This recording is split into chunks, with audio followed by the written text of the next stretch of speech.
What's up, everyone? Welcome back. This is Crossroads, PlayStation podcast for Boss Rush Games. I am LeRon and Austin, and tonight it's just the PlayStation Doctor here with me. What's up, Austin? Yeah. What's up? I'm a now new renegade of sorts, and I don't know if I like it, LeRon. I don't know if I like it. Oh yeah? Why's that? Yeah. Why's Well, that? I played Mass Effect 1, and we're not in the game section yet, but... What? Wait. You know what? Hold on. You know what? Just, we're just gonna hold off, because I'm like, what did you do? I just know, like, it sounds ominous. What did you do? Nope, don't say anything. I punched that reporter. Oh, I mean, everybody punches that reporter.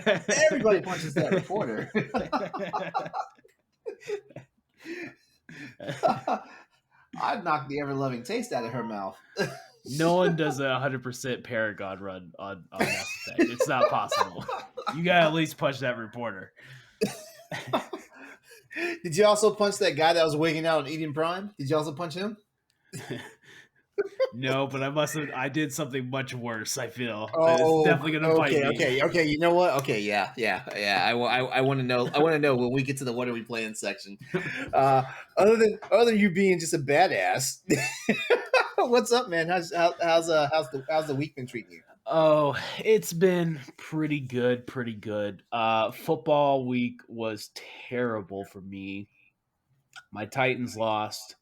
Tom Brady's out. And the Chiefs won. So like I was pretty much depressed after Sunday. Like I was football depressed like I've never been in my life. Were you expecting Tom Brady to go to a different team and just start streaking Super Bowl wins again? Well, I mean he did the one. So I definitely didn't doubt him. I'm a terrible person, as we've already been establishing. But I root for Tom Brady because it makes everyone so upset. It pisses everybody else off. I get it. I get it. Like I'm a Patriots fan, but my loyalty wasn't to Brady. So now I follow the Bucks because Gronkowski's there. Gronkowski's my boy. Yeah, I mean honestly, if you think of the 5 football players you would want to get a beer with, like number 1. Rob Gronkowski's got to be. Oh hell! No, that dude knows how to party. Yeah, because Gronkowski's he's gonna get you fucked up. He's gonna show you a good time, but he's gonna get you fucked up. No one right now can run at the speed that he. Like I could run faster than Gronk at this point in the NFL, sure. And he's still just trucking guys. Like he's just running over. It's great. Yeah, Gronkowski. Like I've had no but respect for him since he rolled up. And I'm also a fan of Julian Edelman. Like I said, I'm a fan of the Patriots, but I also have my loyalty to certain people. Brady's not one of them. I mean, I love Brady when he was with New England, but I feel like I'm one of the people, and this might sound like me being a hater or whatnot, but I really thought he was going to retire, like at the end of his run with New England. Yeah. So he comes back with Tampa, and I'm like, okay, yeah, whatever. But I'm not really hating on the guy. I was like, he still loves the game, so let him do his thing. It's just like how people are just like back when people hated on Brett Favre because Favre wouldn't let it go. Like he left Green Bay and went to New York for a couple of seasons and stuff like that. Like the guy loved playing the game. Yeah, and that's why I like Tom Brady. Not even for the trollish reasons that I do, but just because he just loves the game. Like he just like that's all he cares about. Like I find that cool that he's that passionate about something. And anyone who's married to like Giselle and just like doesn't like, he's like, no, I don't want to spend time with her. I want to spend time on the football field. He's got to. He's committed. Oh yeah. But yeah. Also, shoot. Where was I going with this?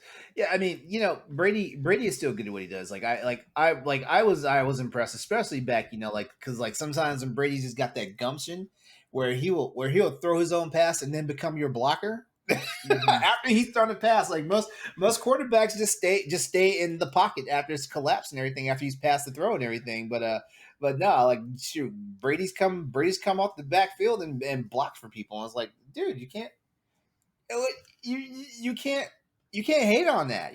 Like shit. No. There's so many prima donna quarterbacks out there that like the fact that Brady will actually like do his job in the pocket and then put work in once the ball's been released. Come on, guys. Come on. Well, if you I don't know how much football you've watched this year, but I you have would not watched. love I have barely watched any football. Like the you problem is I don't have live television anymore. if you like that, you would love Joe Burrow, who's Uh the Bengals quarterback right now.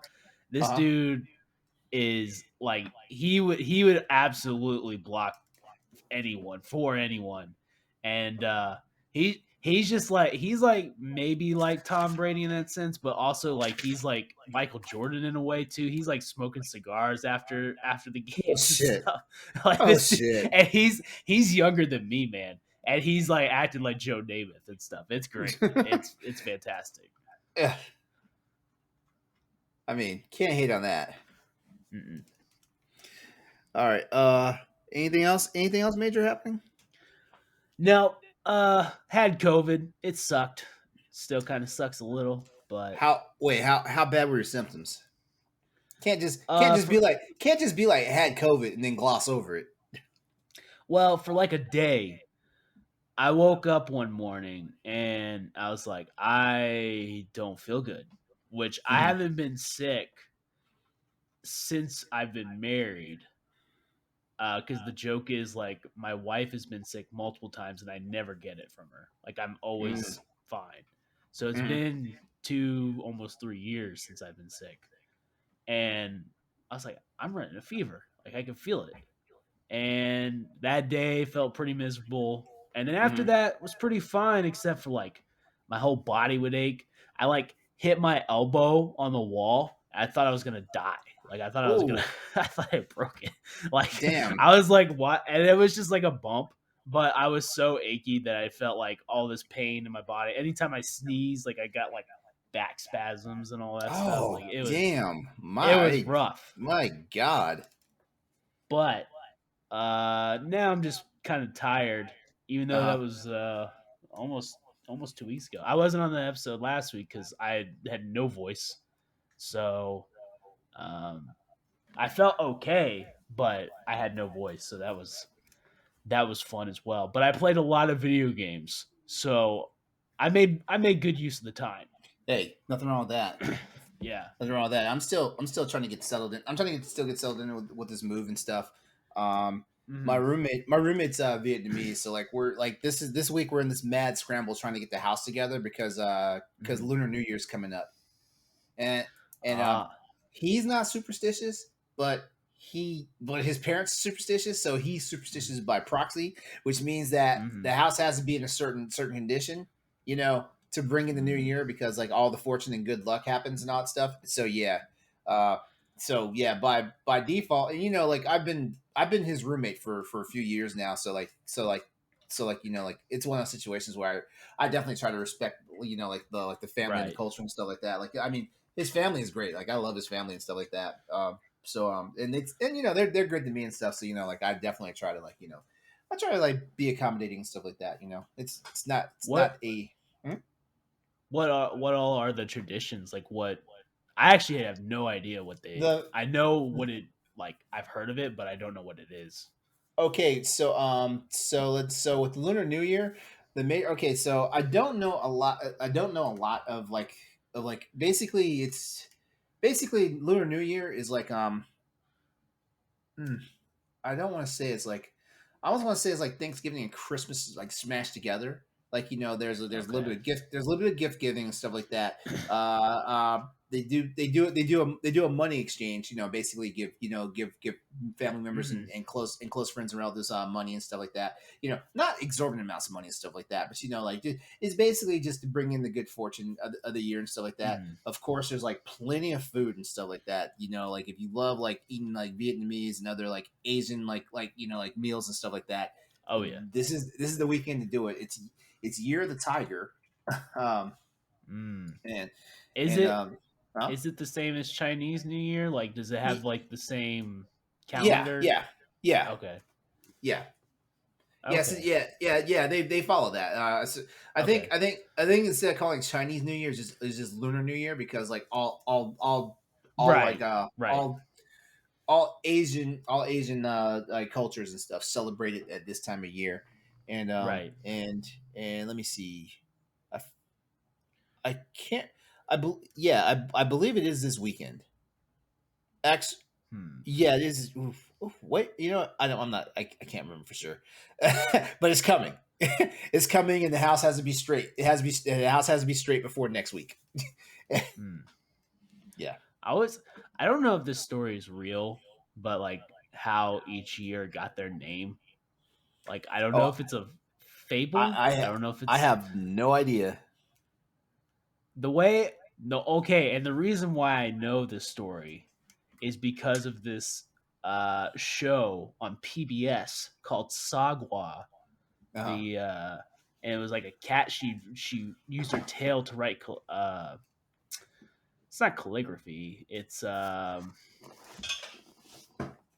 whatever the language is. Oh yeah, yeah. I know you're talking about. Or maybe it's calligraphy, but um, it was they said that the New Year was like they had a race between all the animals, Mhm. and based on who finished in that race was the first year, and the first year is the year of the rat, if I'm Mhm. remembering correctly, and the rat and the oxen were the only two animals that trained. They were the only ones that like cared about the race. So like a tiger, a dog, a cat, all these people there, all these other animals, they're like, no, we're not training. We're gonna do fine. This monkey, and then so the rat and the ox are just flying by everyone because they're the only ones that train. And then they come to this river, and the rat's like, well, shit, I can't get past. I can't go across this river. I can't go across it. So he used the oxen. He says, hey, help me get over there, and then I'll let you, I'll let you get first place.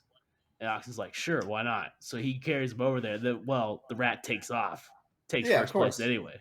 Because Now, do I the know if rat. that's true? Absolutely not. Did I offend people? Possibly. I hope not. But that's how it was taught to me by Sagwa the cat See, on I'll have to PBS. look. I'll have to look this up now because I'm curious Yeah. now.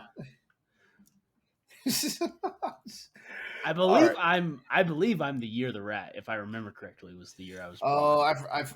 I forget what Mm, year what year is it? What year are you born? 96. 1996. You're the rat. Or it's the pig. Rat? Okay. That's what You're I the was rat. thinking. 1996 is Year of the Rat. I am Year of the Rabbit. Oh, you're the year of the rat as well? You rabbit. Oh, rabbit, rabbit. Yeah, Gotcha. yeah. All right. Interesting. That was fun. And that was not PlayStation, but something other pun. We'll have to have Celeste give us another pun Yeah. for whatever that section was. Yeah.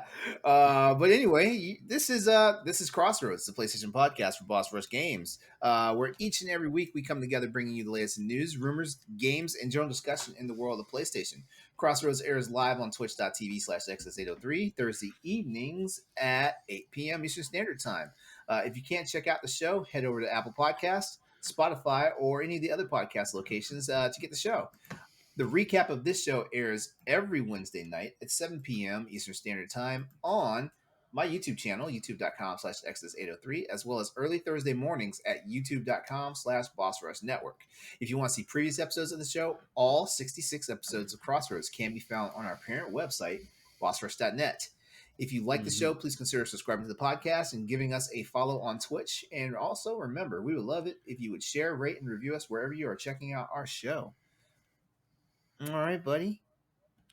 I'm ready to hear the dastardly deeds that you've been doing. So let's go ahead and kick off. What have we been playing? So yeah, man, go Mm, first. Go first. I mm. want to hear it. I want to hear it. I know it's Mass Effect. Well, I've played a lot. Uh-huh. I've already finished 5 games this year, which is Okay. quite the pace that I'm putting for Yeah, myself yeah. right Given it's now. only January 25th. Yeah. Are these games that I are these games you started fresh this year, or are they games that you were kind of playing in the past year? Only Doom Eternal was the only one I didn't do fresh. Okay. Now Mass Effect is one of them. I've replayed Mass Effect. I beat Super Mario Brothers, which I haven't done in a long time. No warp pipes for anyone who asks. Ooh, that's Did you do any warp? hardcore. That's It's hard. hardcore. Like I I don't do that anymore in my old age. Well, this will be another topic for another show, and maybe I bring that on the Boss Rush show one day. But I've been thinking about actually it was Mass Effect that started this. I was playing Mass Effect and I was like, man, what if this is the last time I play Mass Effect? Like before I die, like what if I never play Mass Effect again? Like what if this is the last time? Because this is my fourth or fifth time with Mass Effect, playing it, Mm-hmm. and so I was like, you know what? I want to play through the Mario games at least one more time with the idea that this could be the last. Like I know, so I want to savor it. And so I beat the Yeah. first one. I plan on playing the other. I'm playing 2, 3, and World sometime this year. Mm-hmm. Um, but anyway, Mass Effect. No easy way to put this. I murked the council. Like I was like, it's time. I've never done it in a Mass Effect playthrough. I've always been, the Paragon. I've always wanted to do it the right way. Mm-hmm. What I know is probably the best video game way, and I know that killing the council basically ruins a lot of things. Because I looked it up. Dude. I was like, what are the worst decisions you can make in Mass Effect? And most people had this at like the number 1, 2, or 3 spot. Like, this is a terrible idea. Don't do it. But I did it anyway. I killed the council. Mm-hmm. Which is kind of spoilers, I guess, but you don't have to kill the council, so not technically spoilers. Yeah. I did. Not with my own hands. I pulled out the Pontius Pilot. I just washed my hands clean. said, said, look, I got a mission to do. If they survive, they survive at this point. I was sticking true to my character. My character gets the job done. And my job was to take down Saren, Well, and that's all I focused on. Well, okay, so Stoy and I are doing a retrospective on the Mass Effect trilogy right now. Actually, like you guys will be hearing it soon as one of the standard definition episodes for Boss Rush Network. But we were talking about those things, particularly like the major decisions. Because every game has like a critical decision, for Mass Effect. And I'm not just talking about like spoiler alert, the decision whether you have to lose. You are destined to lose one of your main characters in the first game. That's all. That's the best I can say without actually giving away like who dies. But for those people who haven't played Mass Effect yet, which by the way, change that up this time too. Who was it? Was it the space racist or was it the space wizard? Here's the thing: I usually kill the space racist every time. I don't like her. I'm sick of her. You need to get over your aliens. I'm gonna have a relationship with Tali, so you just gonna have to get over it. And so I just kill her off before she ever gets to see that part, Mass Effect 2. But I was like, you know what? I'm gonna see her through this time. I know she has a kind of a redemption, kind of. She's better. She's not quite there. But so I killed. I killed Kate. I'm sorry. I'm not saving her ass. I'm not saving her ass in this right now. I know. I should, but I've already seen like the let's plays of what like of her in like the future games and stuff like that. And I feel like I'm not missing much. I mean, yeah, like right. she got model hot in Mass Effect 3, but she didn't even look the same woman in Mass Effect 3. If I'm being honest. But yeah, nah. Like it's just she's. I mean, like if it wasn't for the whole, and I get it, like with her background and stuff like that, like her like her grandfather was a general in the first contact war and stuff like that, and he got put in a situation where he had to surrender, and it just put a bad mark on his career and stuff like that. So yeah, I get it, stuff like that, but for all the redeeming qualities, and just the fact that you just go out your way being a racist for no damn reason. Like I am not a racist person, so if like I feel like the people who this might be bad for me to say, I don't want to offend anybody out there, but I feel like the people who like look past her racism and stuff, as a reason, and like find some other quality, to like when push comes to shove,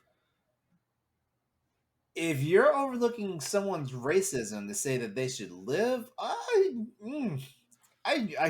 woo. I mean, in the perfect world, I just want to have a conversation with you, just to hear. I'm no judgment, Yeah. Well, in the perfect world, I would be able to save both. Both, yeah. But this is a video game where the world isn't perfect. Yeah. And well, I mean, most of the time, I save the world Caden. Isn't perfect. Yeah. Yeah. Even though Caden is honestly probably the most boring character in the first game, he does get more interesting in the second and third game. But and I was just like, you know what, Ashley, I'm sorry, you're done. You're done. And you're then, done. You're done. I'm sick of it. I'm sick of it. I'm trying to have sex with aliens, and you're just messing with the vibe. So I feel like you just got to go. And but this time I saved her, and I'm gonna see it through. I'm gonna see it through. All right. I'm gonna keep tabs on your playthrough. I'm gonna keep tabs on it. I'm doing it totally different than I would normally do, except tally. That's the only thing. So you still got your scrump on with her. Yeah. I love the final loves, and not for any like sexual reason, but just the idea that you actually get to see her face and stuff like that. Spoilers, by the way. Sorry, my bad. Yeah, that's the main reason. That's the main reason why. Because I've never actually had a romantic like anything with Tally in any of the games. Like the games you get a chance to do that. And there's a curiosity that I want to see her face, because I've seen like renders of her face, but I'm like I haven't seen like what she looks like in game and stuff like that. And, right. We live in a day and age of YouTube and stuff. I could have already seen what her face looked like. You should save that reveal. It's special. It's a special thing. I like it. Yeah. I would romance Rex, but not an option. Not an option. That's my. I mean, do you have what it takes to like? That's a lot of Krogan. Yeah. I mean, there's 4 testicles, so I mean, I don't know what else is down there. But I feel like Shepard could take it. Shepard could take anything. I'm gonna leave it at that.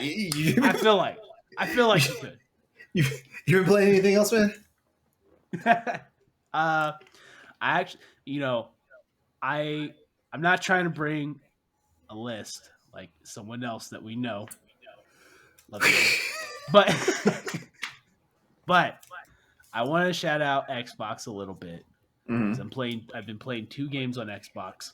I'm loving them both. One is for Forza Horizon 5. Mm-hmm. Loving it. I don't do racing games like this. My favorite racing games are Burnout, Need for Speed, and that's kind of my list. Like other than that, it's like kart racers for me. Not a big sim guy, and once you get towards the arcadey sim stuff, I'm usually out. Arcade's the way for me. But this game is a lot of fun. It is beautiful. I am loving just collecting all these cars and then like driving them instantly and then doing stupid shit with them immediately.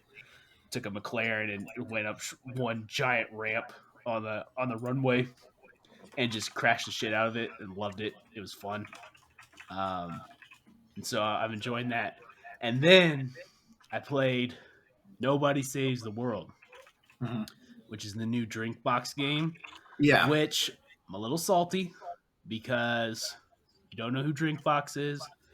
made Blob's Attack, made Guacamelee, made Severed. All Vita games, all great Vita games. They were one of the few people that really stuck with the Vita, and I appreciate them. Their next game is now on an Xbox, which made me a little salty, but I am loving it. I'm loving this game. Oh, what game is it? It's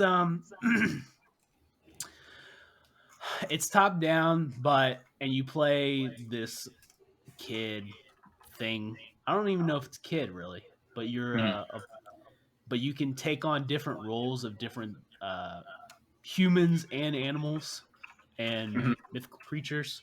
So like you can take on the role of a knight, take a role of an archer, a role of a rat, a turtle, personal favorite, the turtle.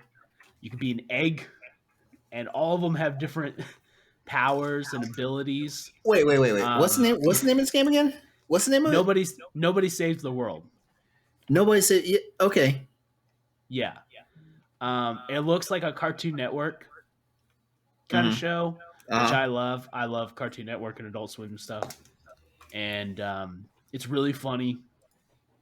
And once you unlock more abilities with each version, like each form that you take on, you can start to mix them. So you can be like a rat with like a horse kick that has the same power as the horse and stuff like this, like stuff like that. It's really really fun. It's really charming. It's got a lot of the like upgrade system, leveling system is really creative. It gives you new tasks and makes you kind of mix and match the abilities with each form. And I just love it. I love it. If you've played Cat Quest, I feel like, which I know a couple people have, but I recommend it here and now again. Everyone should play Cat Quest 1. I haven't played 2, so I can't recommend it, but you should play 1. It's got the same layout. I feel like they may have helped make this game. I don't know that for sure. I need to figure that out because it's got a lot of vibes from Cat Quest. It's just a lot of fun. It's a lot of fun, and that's what I've been playing ever since I finished Mass Effect. Okay. Got a lot of stuff on the plate. A lot of stuff. But I won't give you any more. All right, cool. I've still been messing around with Mass Effect. Like I'm still stuck on the first one for the Legendary Edition. I'm just chugging along, and given that I am doing like the retrospective with Stoy, like now I actually have a commitment to like I need to try and finish like the entire trilogy like sometime soon. But of course, beyond that, of course there's Monster Hunter Rise that I'm playing, because I gotta say this, like I had fun with it when it was on the Switch, but the fact that the game felt so incomplete on the Switch, I mean, I'm not sure what Capcom was doing or thinking, when they developed the game or whatnot. I'm not sure if they just had like a time to. Well, I mean, I feel like every company has a time, to like get a game out, when they're developing and stuff like that. But I feel like they could have delayed the game by 1 month, and at least had some more things ready for us because like, man, playing it now on the PC, like it's basically the entire game on Switch, but it's all the content available now. So there is nothing holding you back. There's no wall, to keep you from progression because like literally when the game was out for the first month, like everybody was playing the game, they got the Hunter rank 8, and then there was no more progression for like a month until they had the first update. That was really dumb. I kept hearing that over and over again. I was like, because Monster Hunter is a series where there's going to be a lot of new people in, but there's going to be a lot of people like you that are committed to playing that game, and that's going to be their only game. Like that is some people's like Call of Duty. That's what they play when it comes out. And you can't just like give a little bit there. Like, what was it? Monster Hunter World, it was like I feel like there were so many hours when it first came out. Of content that you could have done, and then hearing that people were done with Rise in like a week, like, and it was insane. It was insane. Like like well, people. that doesn't sound right. like people. I want to okay, so because Monster Hunter Rise came out in March of last year. Mm-hmm. I want to say by the time we hit E3, so E3 was in June. People were done playing Rise.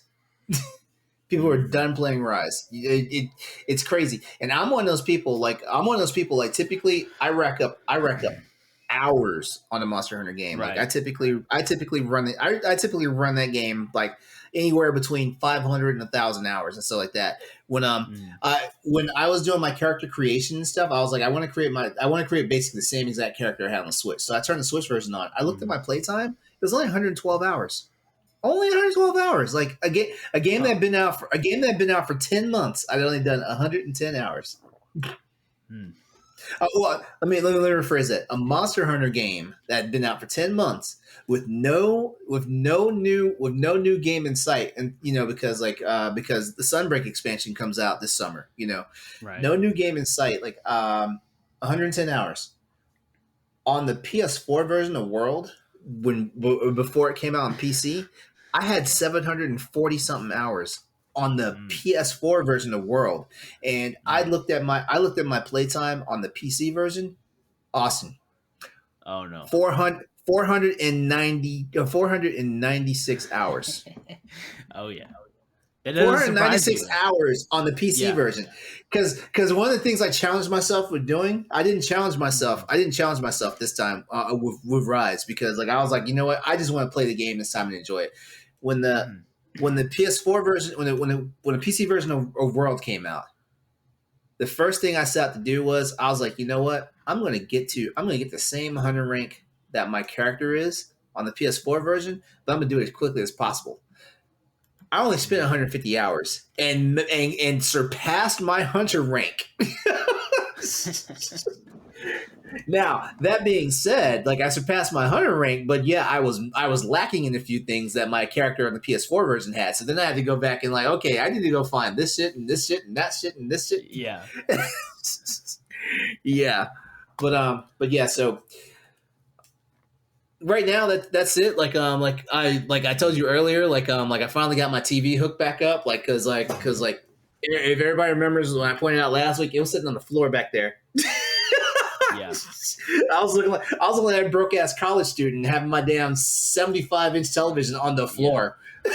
Yeah. And everybody was talking shit. I mean, everybody was saying you don't play PS5 games. You use the PS5 as a doorstop at this point. Like, it's big enough to definitely be a paperweight. Like, that's for real. For real. But man, yeah. I'm glad to be seeing that the PS5 is going to get some use. I actually, now that I just thought about it, I don't see this on the dock, so I'm going to ask you: Did you get your Sony wrap up for your PlayStation wrap up for last year, 2021?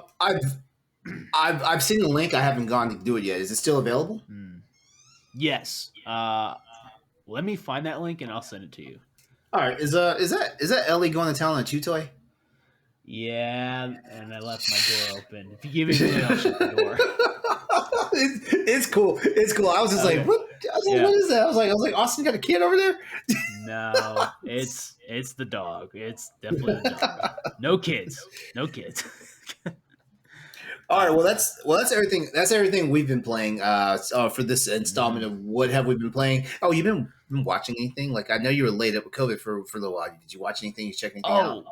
Yeah, because I'm caught up on the Book of Boba Fett. I have been watching. I finished Witcher season 2. I started Peacemaker.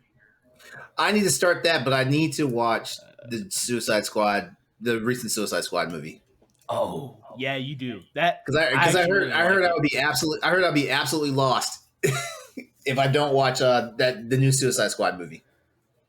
Yeah, I mean, I've only watched the first episode, but it gives you a recap at the very beginning of the episode of the movie. So if you don't want the movie spoiled for you, you should definitely watch the movie. And then I feel like I've watched a lot more than I can think of. Arrested Development, I've been watching it. That might be it. I feel like I'm missing something though. We watched a lot of movies though. We watched a lot of animated movies. Me and Katie are watching the Pirates movies through. We only got one more left to watch, Mm. and stuff like that. So we got a lot of different movies um, going on. But Yeah. those are the two shows: Witcher season 2 and Peacemaker. And I will be watching Ozark season 4 My because it's my out. roommate is my Oh, roommate and his girlfriend are watching Ozark right now, but oh, they're watching it from the beginning. oh! They are. Oh Yeah, man, they just got up on it. you got. If you're into if you're into like drug shows, like I love Breaking Bad. I love The Hmm. Wire. Like those are my favorite shows of all time. Is those two. So it's. I don't think it's as good as The Wire. I don't think it's as good as Breaking Bad either, but it's Hmm. up there. It's good. It's good. Plus, it's like um, where they're filmed and where it's based at is like a couple hours away from me, and I've spent a lot of vacations there. So like I know a lot of like it just like I was like I know this area. Like Oh, I know okay. exactly these people. I know what these people act like. Like I this definitely rings home. This it's basically Oklahoma. Honestly, you can lump it in there. Except Oh, they have cool. way more trees than we do. We, Well, I can respect the accuracy then. The geographical accuracy. oh, Reservation Dogs. That's the other show Reservation I'm Dogs. watching. Oh, wait. Yeah, I heard that show. That show is actually based and filmed in Oklahoma. It's about native kids who are living on the reservation, and honestly, like it hits home like hard. Like I know, I didn't live on the reservation, but I've been on the reservation many Uh times.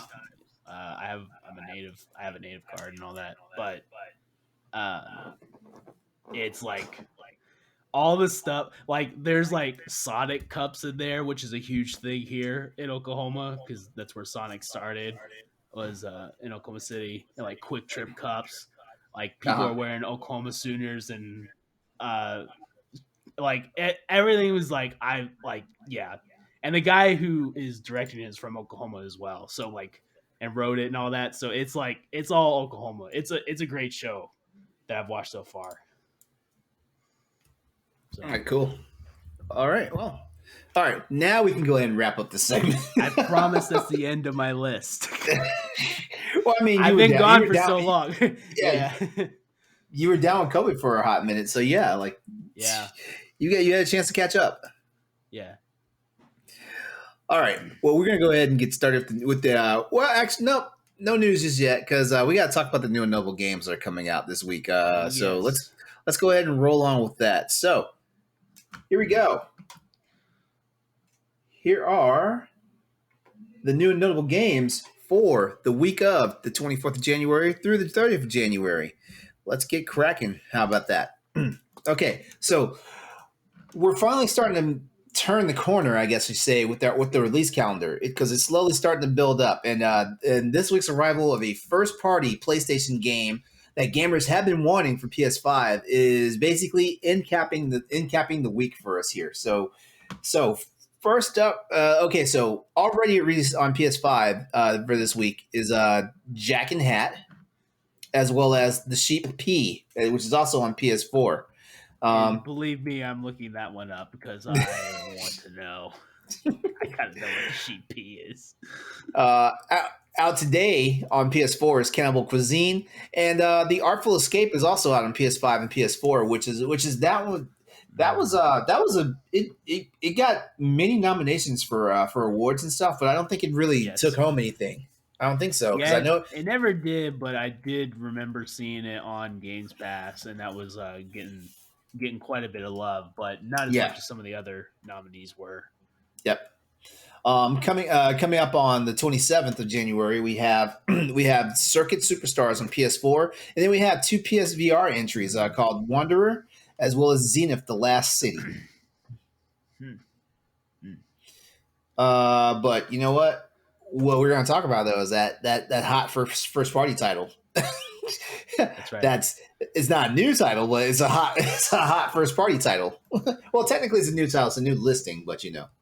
Yeah. Coming up on January 28th is Uncharted Legacy of Thieves collection for PlayStation 5. All right, so This is the Uncharted Legacy Thieves Collection. Where basically it is a collection of Uncharted 4 and Uncharted: The Lost Legacy, which will be available natively on PS5 for the first time, and it all comes out physical or digital for the nice low price of $50, $49.99 MSRP. Pre-orders are still going on for this game right now, and in this release, it's including the single-player experiences of the award-winning Uncharted 4: Thief's End, which features Nathan Drake's weird return to his old ways, and Uncharted: The Lost Legacy, which is the breakout story for antagonist turned ally Chloe Fraser. Which I love me some Claudia Black. I do. Players who have purchased Uncharted 4: A Thief's End, or Uncharted 4: The Lost Legacy, or the Uncharted 4 Thief's End and Uncharted 4 The Lost Legacy bundle have the option of paying $10 to upgrade the Uncharted Legacy of Thieves digital version. The upgrade will be available at launch on the 28th.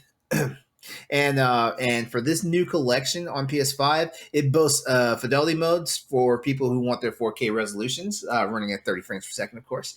The performance mode, which targets a 60 FPS frame rate, and an all-new Performance Plus mode, which, if you're all about the smoothest gameplay possible and don't mind a resolution drop, try it out. It's the first time ever it's been introduced in a PlayStation 5 game, which targets 120 frames per second if you have a monitor or a TV that supports it, at a 1080p resolution. And like I said, this is all for the price of $49.99. All right, now here's some things to be to take note of with the Legacy of Thieves collection. Between now and February 3rd, players in select countries can purchase or upgrade to Uncharted Legacy of Thieves collection via PS5 or for PS5 via the store, and receive a voucher code for one standard ticket to see the upcoming Uncharted movie in participating theaters. You must here go the territories that you must be a resident of. We're looking at Australia, New Zealand, the UK, and the United States. Age restrictions do apply, and the ticket code will be delivered via email on or around February the 9th of 2022. For full terms and conditions are available. Look them up, and gamers should stay tuned for offer availabilities for additional countries if it comes available. So there we go. Austin? Yeah. Are you gonna be mad at me if I say I'm probably gonna get this on PC? No, I'm not, because I mean, I don't have a PC, or else maybe I would get on there. No, I won't be mad. You know, we're being more inclusive here.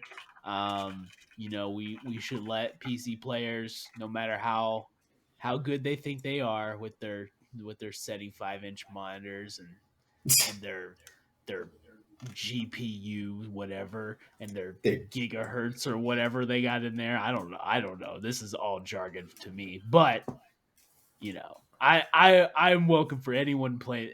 Anyone needs to play Uncharted 4, even though it's not the best one. It's still a really good game.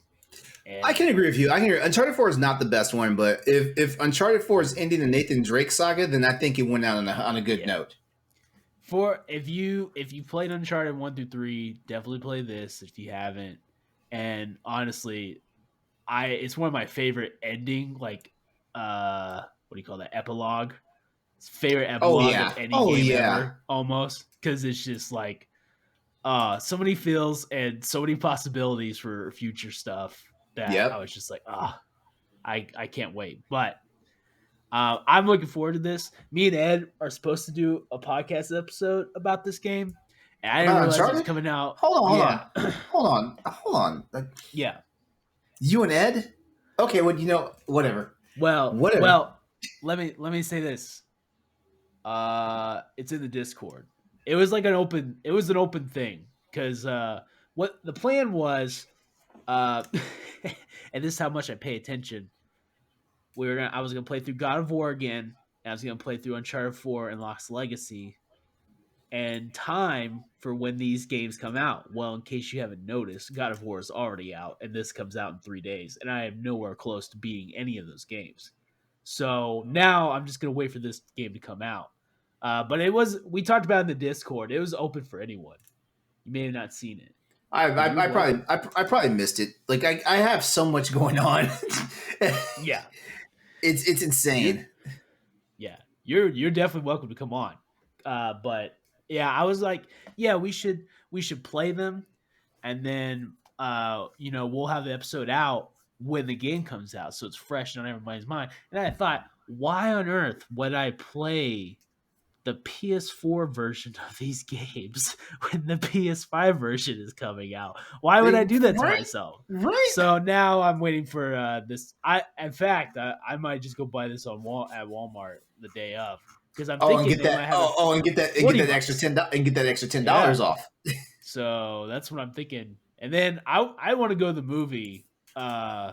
Honestly, I'm going to the movie. I'm going to support this movie, whether it's bad or not.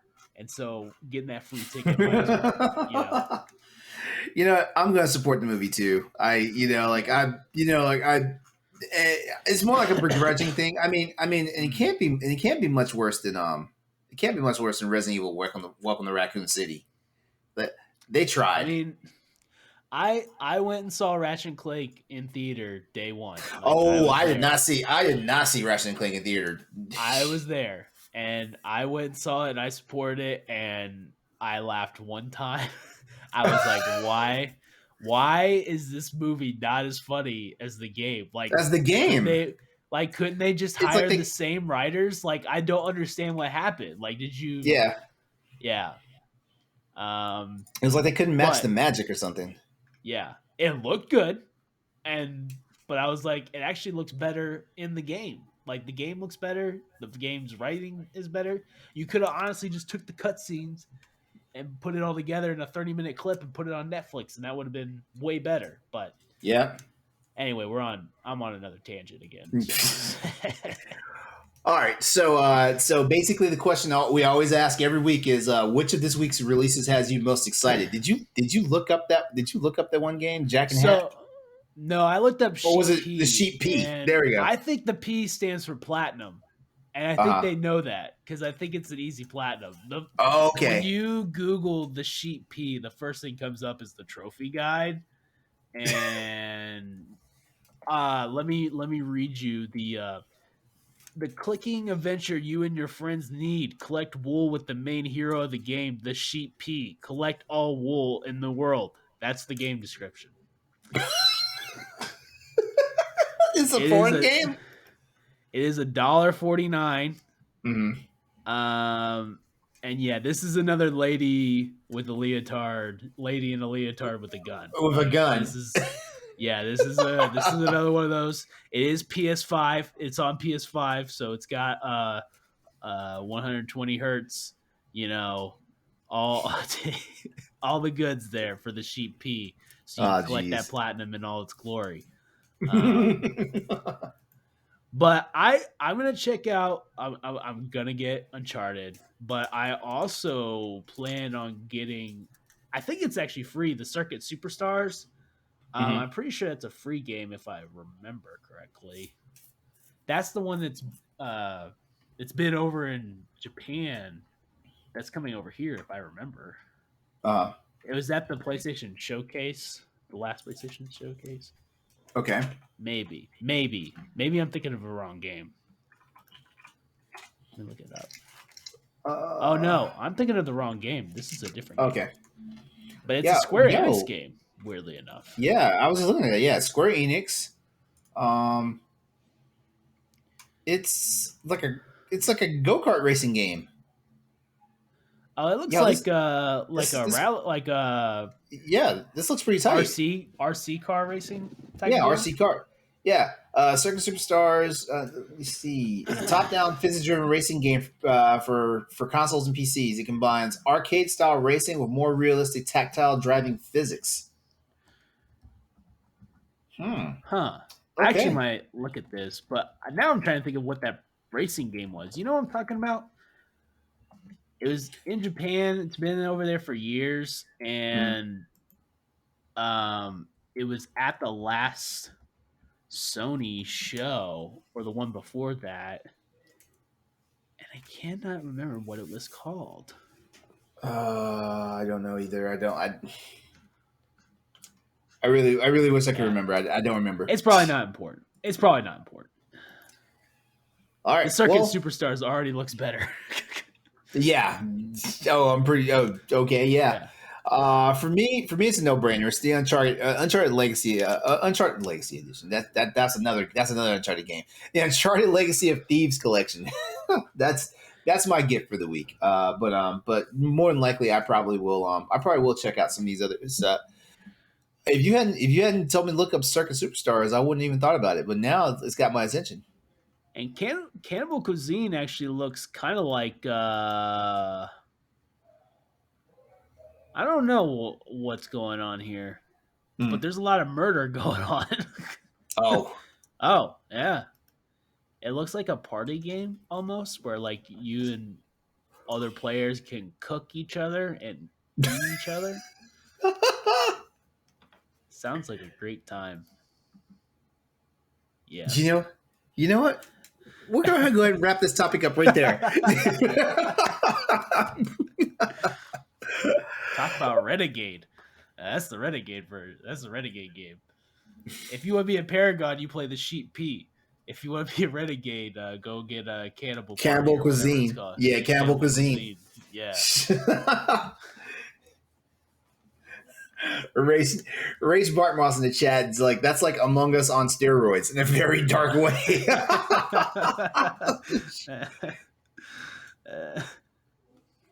All right, we're gonna go ahead and break into the news topics for tonight because we got some pretty decent stuff to talk about tonight. So let's just go ahead and get this rolling. First up for tonight. Yeah. God of War hits 1 million sold on PC, and it has PC players going out and buying PS5s now. Hey, it worked. Why it's a good thing. This news is coming to us from DualShockers.com as well as Technic.com. I'm sorry, I about butchered that just now. Technic.com. There we go. It's been less than 2 weeks since God of War was released for PC, and so far the reception from both fans and critics has been exceptionally positive for the title. With its positive reception in mind, however, it did seem somewhat likely that in terms of sales, it would be doing exceptionally well. Well, just how good though? Following a recent report via DSO Gaming, it would appear that in only around 10 days, God of War has already achieved over 1 million sales on Steam. Now, Austin, didn't we call that God of War was going to do some record-breaking numbers, that it was going to actually do better than Horizon? Didn't we call this? I mean, yeah, like this is a game that... Here's the other thing is, people who are fans of God of War... I mean, PC players that are fans of God of War could have played the old games and now switched to PC and maybe missed that God of War bit. Horizon was, all new fan base, but God of War had its fan base, and now all these people are getting to play the new one. Yeah, for real. The figure that was provided is more of a loose estimation than the exact number, as Steam, generally speaking, doesn't confirm sales figures to the general public. It does, however, seem abundantly clear that God of War's PC port is already proving to be a huge success, with it, according to Steam Spy, who having already sold at least 1 million copies. By the way, Steam Spy, what Steam Spy does, Steam Spy tracks the actual people playing God of War. Well, people playing a particular Steam title. So it actually does an aggregate count of people who've actually made the purchase and are playing the game. So that's where those numbers are coming from, things like that. So that's just to give you guys a look up. Now, to be honest, God of War deserves all those sales, as the PC version is in a great state. Like the game runs smoothly on a wide range of PC configurations, and it feels great if you're playing with keyboard and mouse. Also, this game wasn't plagued with a whole bunch of bugs like, a lot of console ports do when it comes to PC and stuff like that. So now that's not saying God of War was a perfect port, because there were some things that, were head scratchers or a little infuriating, stuff like that. But, overall, like the game has a pretty decent translation. And that's because the game had been in development on PC for at least the past 2 years. All right. So far, Sony has ported 3 former PlayStation exclusives to PC, that being God of War, Horizon Zero Dawn, and Days Gone. While the latter received a more tepid response, which coincidentally it also did for its console release, which talking Days Gone there. The first two have clearly proven to be a huge success story. A factor which, all going well, will only further encourage Sony to bring more and more ports to the PC platform. If that wasn't already saying enough, it seems like fans just can't get enough of the game. while while other games like Horizon Zero Dawn did extremely well on their launch week as well, God of War seems to be the only game that has stayed on top in the second week as well. The second week on Steam as well. It seems like it's making players buy a PlayStation 5 console as well. PC players have just heaped praises on the game and started showing their interest in other console exclusive games, as indicated by this tweet that I just put out there in our Twitch chat, where one of the reviews on Steam reads, "Fuck this game. The price on Steam says the game is only $49.99, but that's a lie. It's going to cost me over $600 total because I'm literally forced to buy a PS5 and God of War Ragnarok now." And that's just one of the many reviews that are saying something similar to that as well. Austin, it's the PS5 DLC. You have to pay the $500 for the DLC. Austin, we did it. We're converting PC players. We did it. That's right. That's right. It seems likely Sony's strategy to bring some older PlayStation titles is working out quite well for the company, to say the least. Mm-hmm. The fact that PC ports are making people buy PS5 in the process, though, while being profitable at the same time, is something that Sony would have exactly intended to do.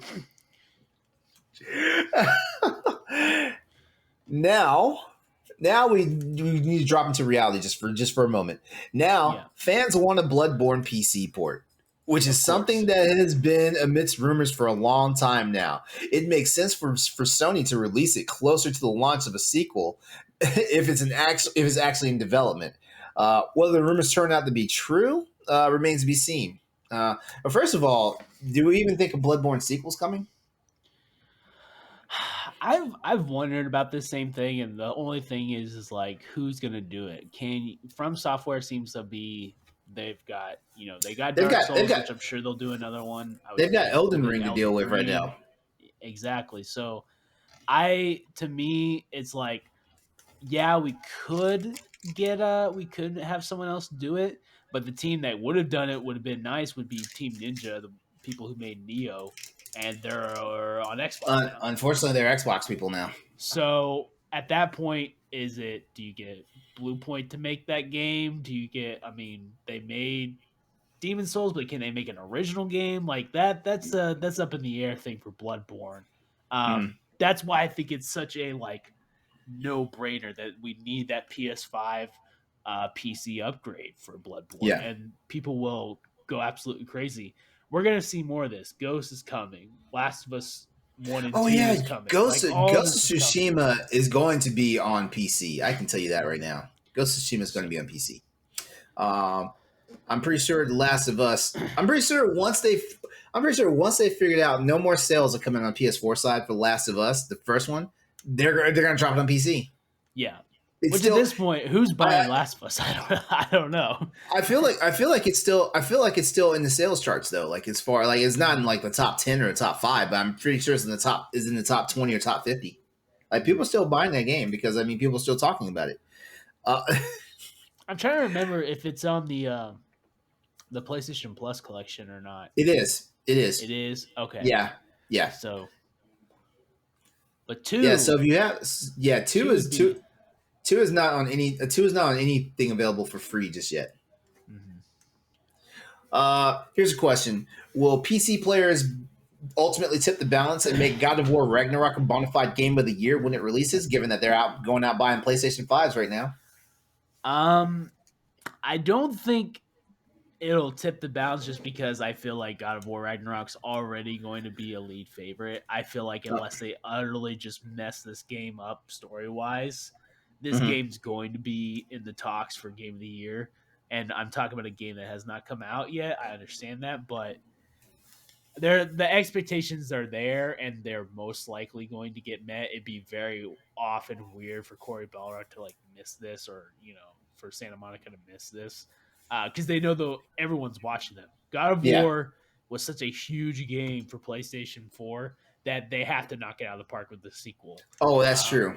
It's like I think the pressure. I think the pressure was on them so badly that this is why the Ragnarok is going to end this storyline. I think that's how big the pressure was on them. Yeah, and think about this, like the last big hit, like yes, Horizon was a huge hit, but the last like huge hit was Last of Us, and whether you like the sequel or not is very like up in the air. Did people like it? Did people not? Some people hated it. Some people loved it. Mm-hmm. I haven't played it yet because I'm waiting for the PS5 version, but I think Ragnarok is one of those, like, you can't have that again. You can't make God of War Ragnarok be that kind of game where it's like, some people really don't like this game, like Last of Us 2. It can't have that same thing about it. So. Oh, for real? Yeah. And I don't think it will. Yeah. In the chat, Race Bart Moss said, speaking from personal experience, I would say yes, because in most cases, PC players don't console hop. Not all, but most don't console hop.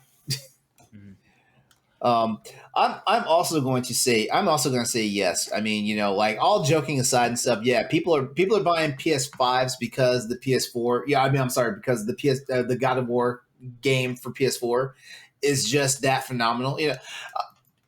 We said this a while back on one of the earlier Crossroads shows that God of War would actually bring something pretty interesting to the table, if they actually ported it to another platform, which of course obviously would be PC.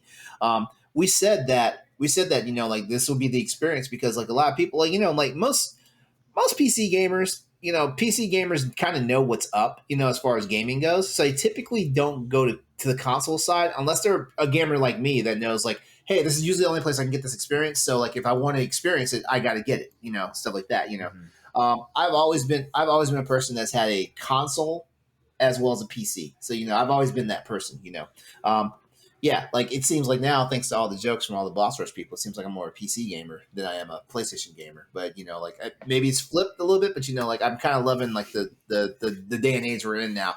Like they're pushing the limits of graphics and stuff, and that's also why I love the PS5 and by extension the Xbox Series X. These consoles are basically starting to toss out like PC grade graphics. Right. Performance, that's another thing, but graphics, yes. The one thing I will say, all these systems having SSDs now, performance as far as load times and stuff, top notch.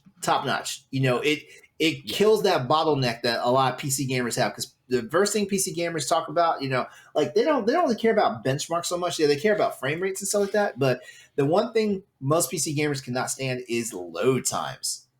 Yeah. And by the way, I didn't put this in the deal, but I played NBA 2K22 on PS5, and the load time, which is non-existent anymore. You pick your teams, like, play a quick game, you pick your teams, and you're instantly at tip-off. Had the biggest, like, I was like, my little, like, I went back in time like I was 9 years old, and my brain was fried. I was like, how is that possible? Because from when I was 9 years old, like, when you were in load times, you would answer like trivia questions. And then on the PS3, PS4 generation, they give you these bullshit videos where it's like they're trying to sell you virtual currency and all this stuff. That's all gone now. It's just straight to the game. And that kind of stuff, like, that the PS5 can now do that is what's, like, because I remember playing Skyrim for the first time on PC compared to my PS3, and let me tell you, I was like, I couldn't even read. If you played Skyrim, all the reading that's you can read about different lore and different creatures during the load times. I couldn't even do it on the PC. It loaded too fast. I was like, oh, yeah, that's taken away from the game now. That's the problem I have playing some games right now. Like, for example, like, I'm playing Monster Hunter Rise on the PC, and like, every time when it's loading, like, it typically gives you tips. on stuff to do going into the mission. And I mean, I'm a seasoned Monster Hunter player, but I still like reading that stuff. And I swear to you, like they'll pull a whole paragraph on there, and you have like 2.5 seconds to read it. SSD load times, man. I swear. All right, let's go ahead and move on to our next news topic for tonight. It looks like we're circling back on a topic that we just talked about a few minutes ago, because Uncharted 5's PS5 remasters. Oh wait a minute, I said Uncharted 5. Let me start over. Uncharted 5. Right? Yeah. Oh god. That's not a rumor I want to be attached to. Neil Druckmann's like right outside your window, like, excuse me, how did you get this information? Where the fuck did you get this information? He's at my window doing this number. Take that back. Uncharted 5 doesn't exist. All right. Well, let me do this now. Uncharted's PS5 remasters will let players transfer their PS4 saves and save data and trophies. There we go. This news comes to us from Tom Ivan at Video Games Chronicles, as well as Michael Harridans at PSU.com. Let's get into it. The PS5, hitting the PS5 on Friday is Uncharted Legacy of Thieves Collection, which includes the remastered editions of Naughty Dog's last-gen games, which were originally released between 2016 and 2017.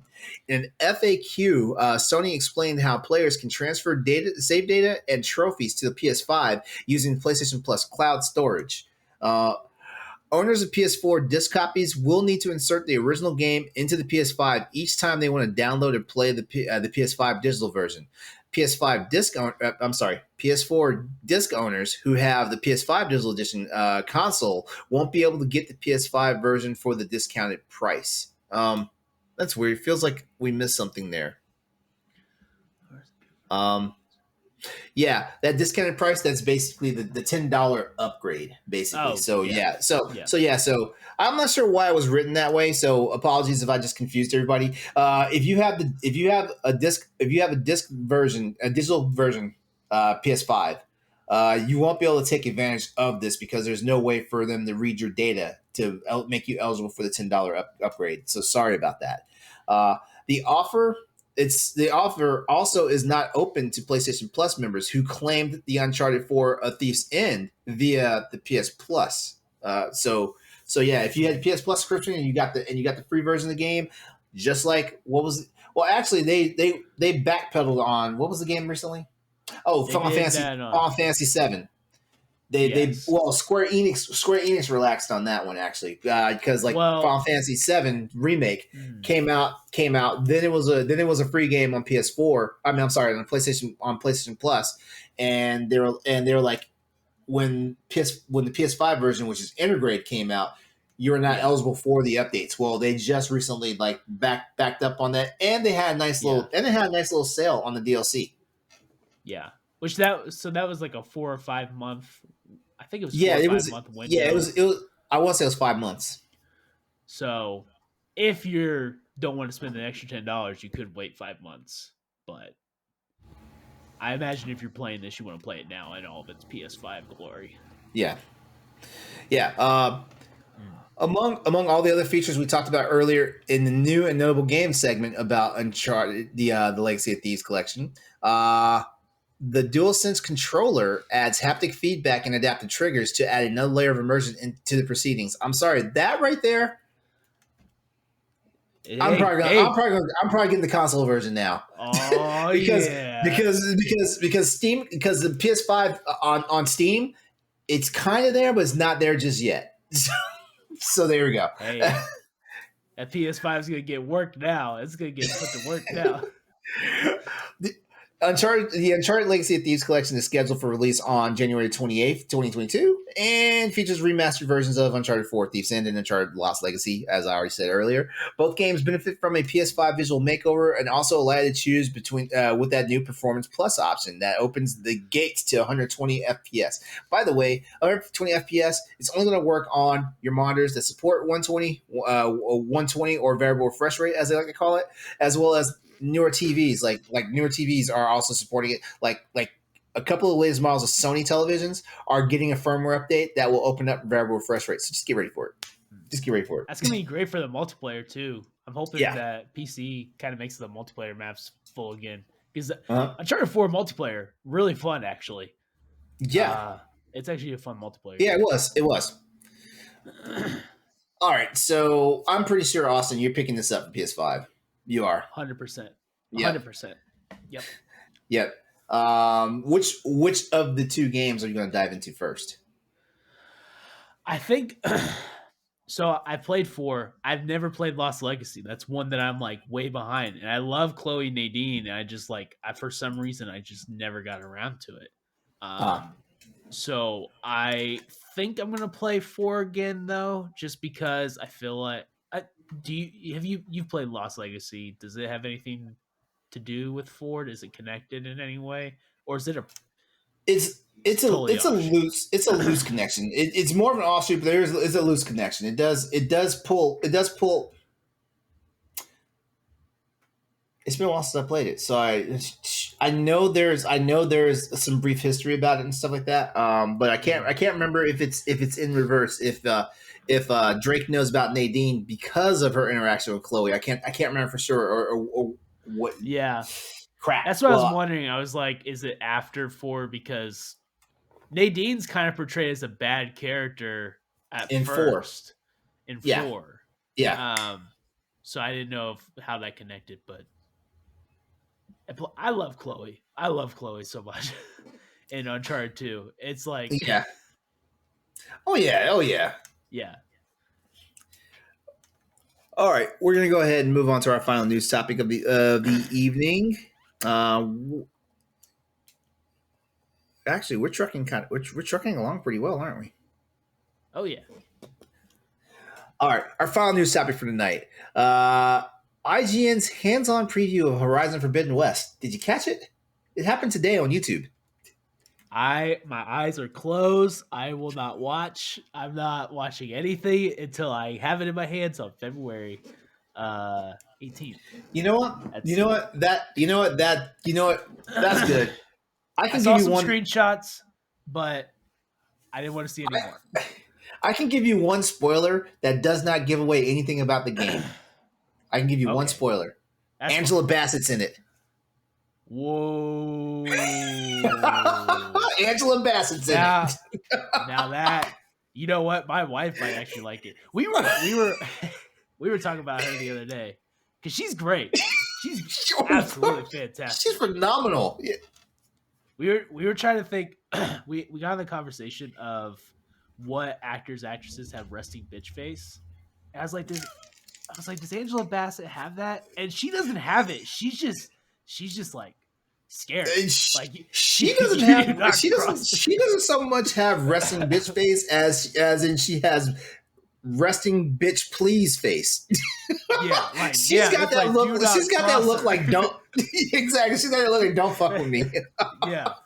Oh man, that makes me excited. I love Angela Bassett. She's like, look, I played Tina Turner in a movie. I know how to beat a motherfucker's ass. All right. Anyway, circling back to Horizon, to the IGN hands-on preview, Horizon Forbidden West is quietly on the approach, launching for both PlayStation 4 and PlayStation 5 on the 18th of February. With things being the way that they are, though, we've had relatively little information about the game pre-launch, let alone any chance to play the game early. That being said, IGN has just shared a hands-on preview featuring some new gameplay to pour over. I did watch it, but it was more of a loose watching. Like, I had it on the background because I'm at this point, I'm just like you, Austin. I'm not trying to get spoiled anymore, on the game. I have this rule. Like, I usually watch an initial trailer and then I usually let it go. Because usually by the time we get to more and more trailers, we're seeing more stuff of the game, and especially when the world premiere trailer happens, we're seeing at that point they're definitely dropping like plot in their trailers and stuff like that. So I try to avoid it as well. IGN's Jonathan Dornbush talks through his experience, which saw him play about 4 hours of the game, and there are some cool details thrown in amid all the lovely new footage. Firstly, the game looks absolutely gorgeous, which is to be expected. But the main impression that we're getting is that this is making improvements in all the right places. Just from this video alone, we can see Guerrilla's efforts to improve traversal, character interaction, settlements, and combat. And speaking of combat, we learn about an optional arena you can visit in the game, which will pit you against some of the toughest challenges. Pit you against some tough challenges against the clock. If you succeed, you'll be rewarded with some new gear, and there's a highlight from it. So, spoiler, like you want to cover your ears, but fighting a snake-like Slitherfang looks like it'll be a highlight for this game. So, I noticed you did not check out the preview. Yep. But if you had, would your mind have been blown? I know that's a messed up question. That's a messed up question for me to ask. Probably.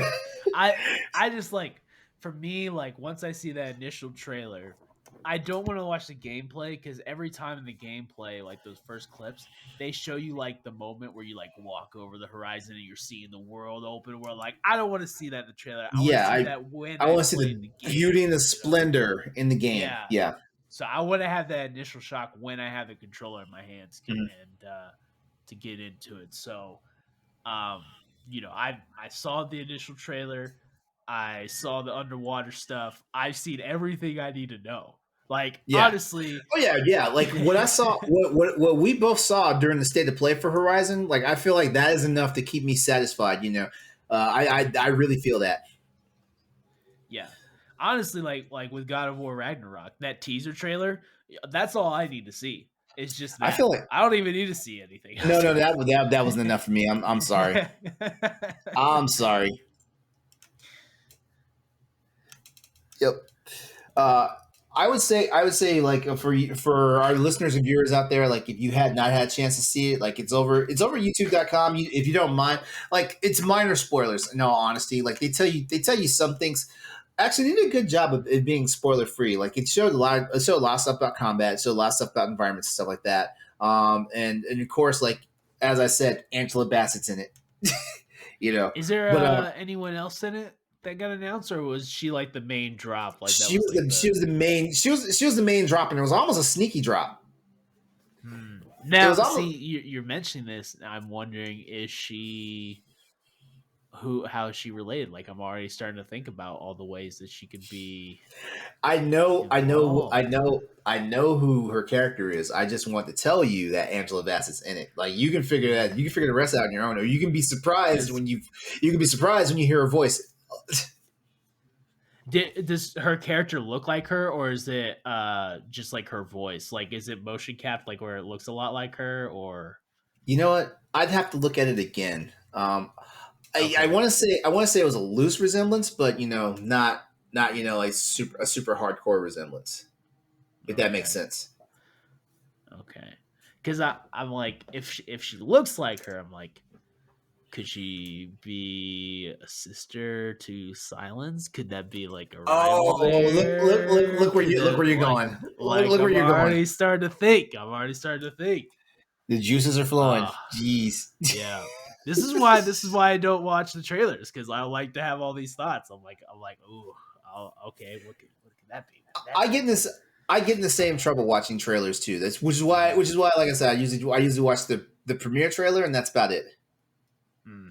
A teaser trailer, you know what? I hate those because like usually a teaser trailer is like less than 30 seconds. It doesn't give you enough of anything. Like teaser trailers are designed to make you hungry, but not so much like gets you interested in the movie. But that's the movie of the game. But that's about it. Yeah. But it doesn't give you the drive.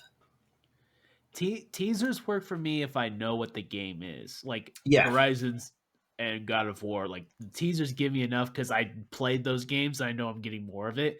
Had like Days Gone or Ghost of Tsushima just give me a teaser trailer, I'll be like, nah, I need to see more. I need to see what this game is. All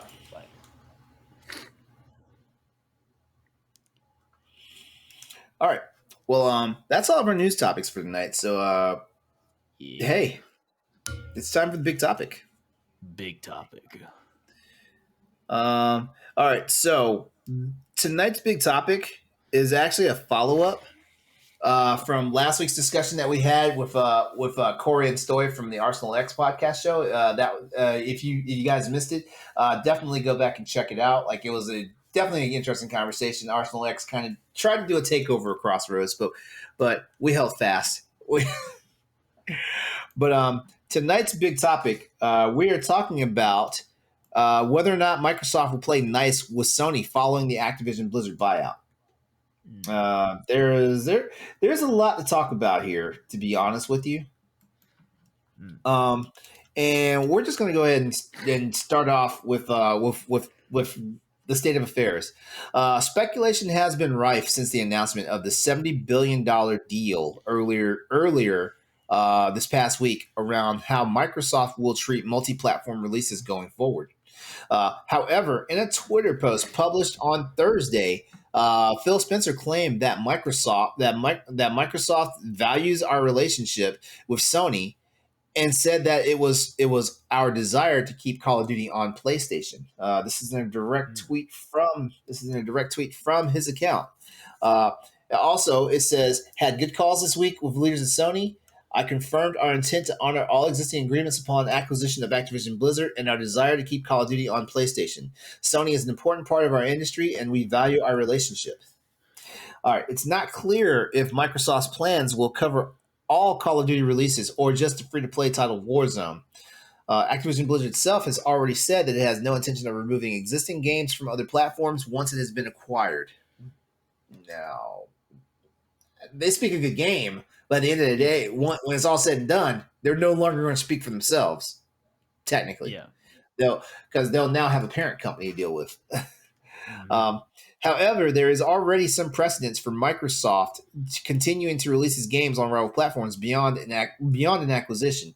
The company continues to publish Minecraft on the PlayStation and honor exclusivity agreements for Bethesda's Deathloop and and the upcoming Ghostwire Tokyo.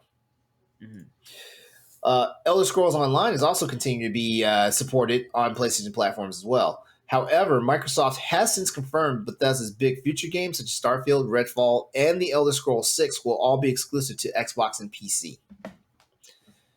So that means you circle back to the Call of Duty series. The Call of Duty series is regularly among PlayStation's most popular games. Last year, the series was both first with Vanguard and third with Black Ops Cold War, the best-selling games on PlayStation in the U.S. This is according to the NPD.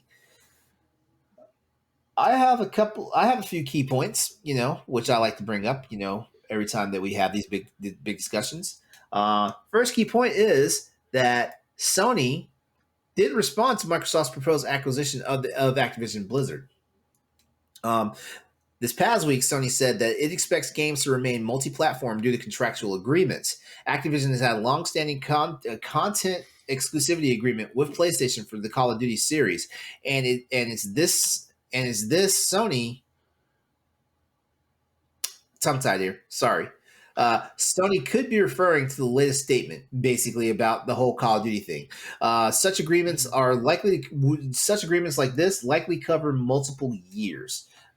Okay, so here's the elephant in the room here. Like, yes, Call of Duty is a big seller, in the U.S. for PlayStation. It is. As a matter of fact, can you imagine if let's say like PlayStation stopped getting Madden? Yeah. It'd be insane. Yeah. The only thing bigger than Activision Blizzard, I argue, is EA. Because if they got all, as far as yearly games go that people buy, because you got your FIFA, your Madden, but then you have Call of Duty, which is honestly, and NBA 2K. That's the other one. 2K could have been the other one, but that's how big it is. And there are games that Call of Duty beat in 1 year that most games will never ever see. Like your favorite video games will never see the day, like even a quarter of it than what Call of Duty makes in a year.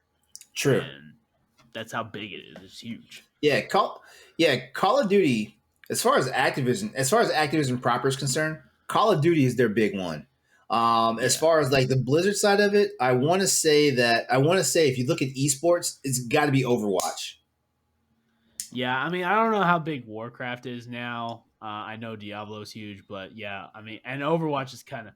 I used to be really in Overwatch more than Call of Duty, and in the Mm-hmm. last 2 to 3 years, it's kind of gone down for me as far as matchmaking goes and all that.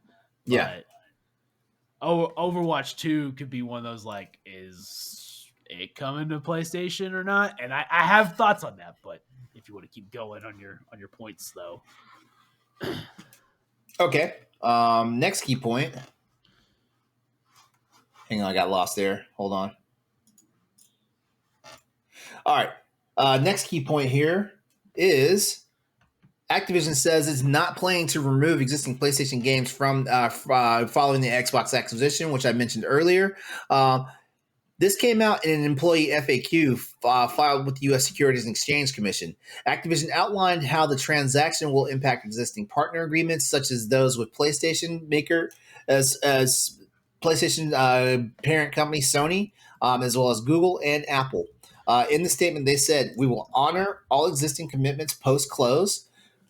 As with Microsoft's acquisition of Minecraft, we have no intention to remove any content from platforms where it exists today."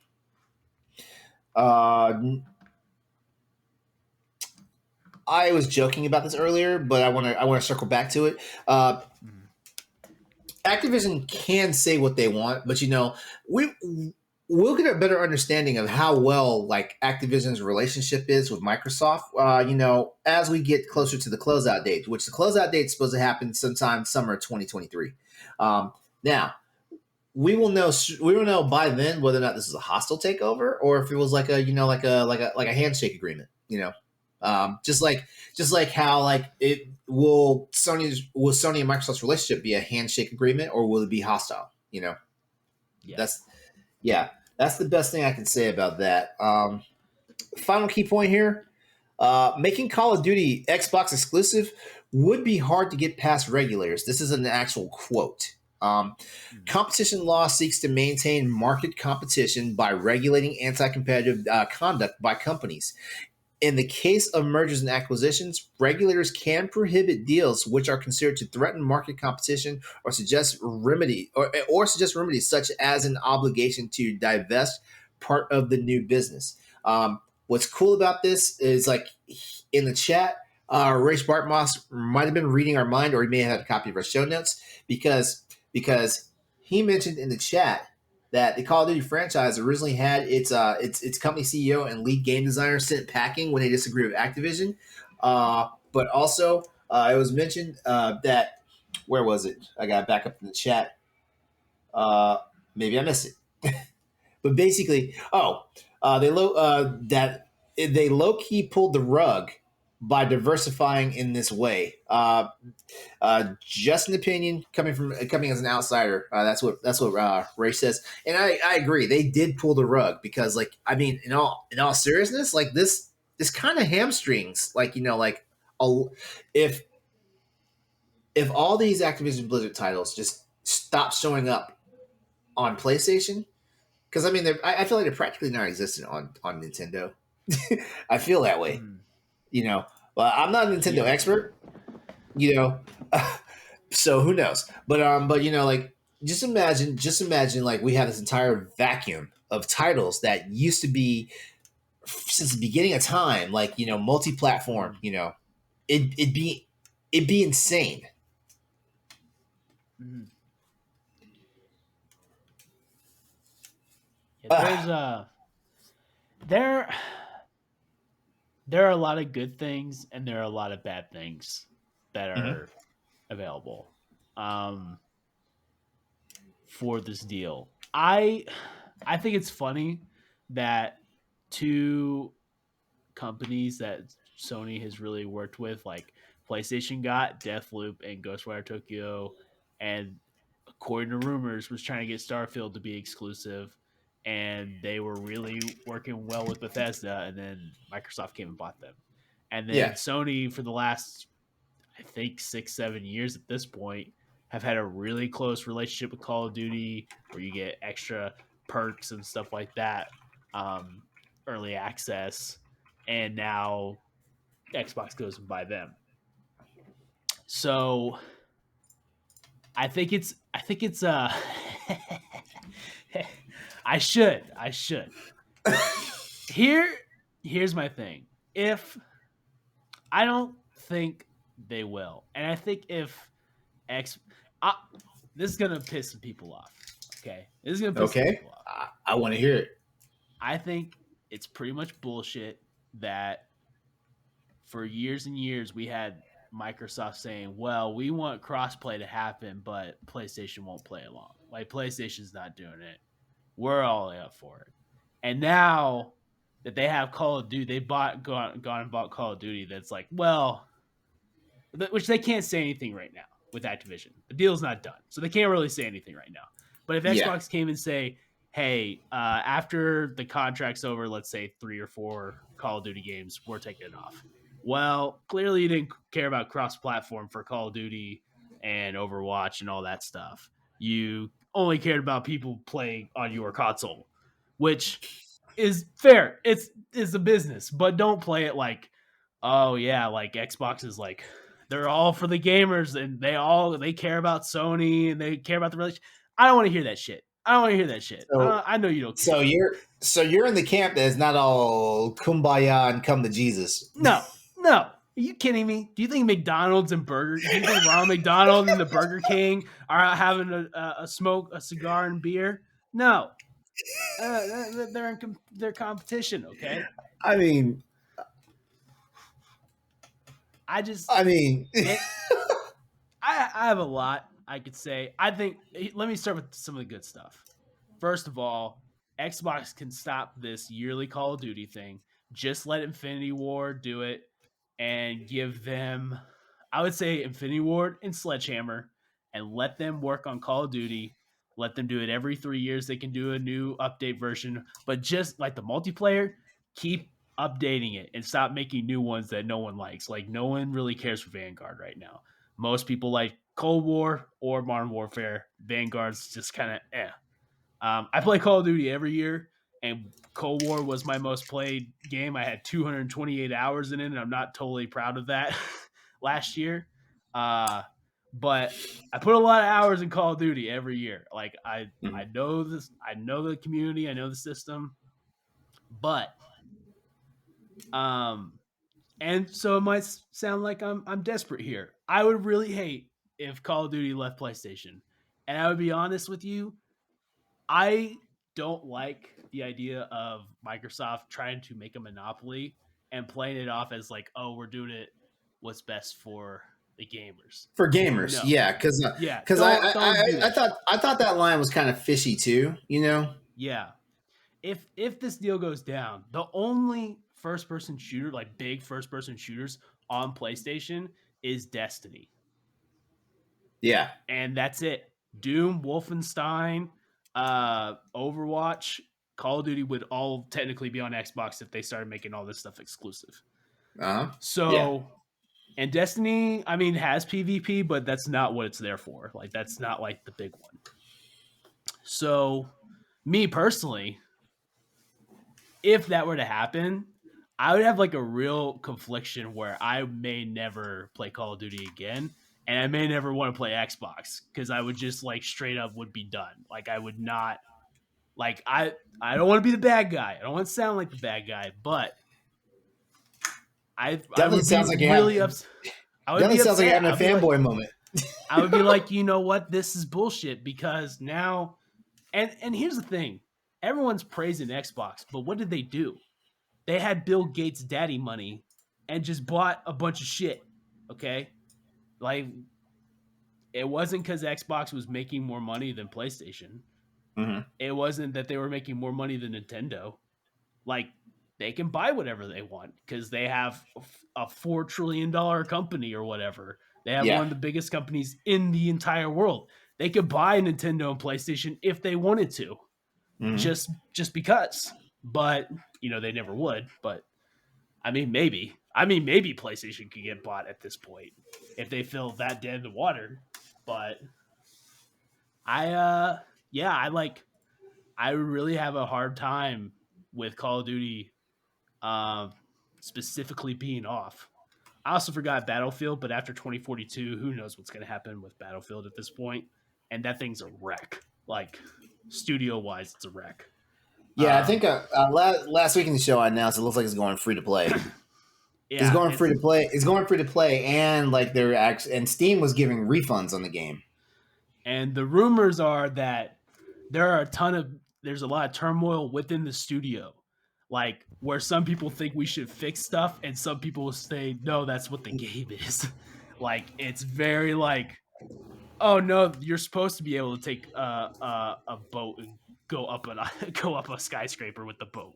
Like that's part of the game. Jesus Christ, stuff like that. I don't know what they're arguing about, but going off the rails. But good things are we can have less yearly Call of Duties. We can just give it to Infinity Ward and maybe Sledgehammer to help with, or High Noon or anyone like that to work on the multiplayer.